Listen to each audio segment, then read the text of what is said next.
নমস্কাৰ প্ৰিয় বন্ধুসকল, অসমীয়া ৰাইফল নামৰ ইউটিউব চেনেলত স্বাগতম জনাইছোঁ, য'ত আমি আছামিজ এষ্ট্ৰলজি বিষয়ক বিভিন্ন ভিডিঅ' আলোচনা কৰোঁ।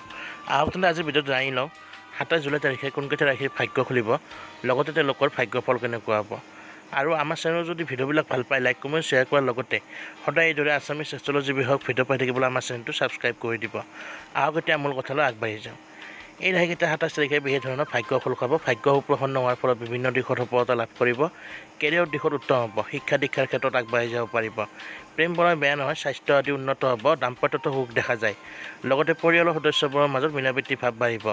পুৰণি বন্ধুক লগ পোৱাৰ লগতে বিভিন্ন ভাল সময় আপোনালোকৰ আহিব। লগতে হাতলৈ ধন আহিব। আৰ্থিক অৱস্থা মজবুত হোৱা দেখা পাব। ব্যৱসায় বাণিজ্য বেয়া নহয়, আগতকৈ বৃদ্ধি হ'ব আৰু আমদানি যথেষ্ট বাঢ়িব। এই বিশেষভাৱে ভাগ্যৰ ৰাশিকেইটা হৈছে মেষ, কৰ্কট, কন্যা আৰু তুলা ৰাশি। বন্ধুসকল, এই চাৰিটা ৰাশি 27 তাৰিখে বিশেষ ভাগ্যৰ ৰূপে পৰিগণিত হৈছে। বন্ধুসকল, ভিডিঅ'টো যদি ভাল পায় লাইক কমেণ্ট শ্বেয়াৰ কৰাৰ লগতে সদায় এইদৰে আছামিজ এষ্ট্ৰলজি বিষয়ক ভিডিঅ' পাই থাকিবলৈ আমাৰ চেনেলটো ছাবস্ক্ৰাইব কৰি দিব। ধন্যবাদ।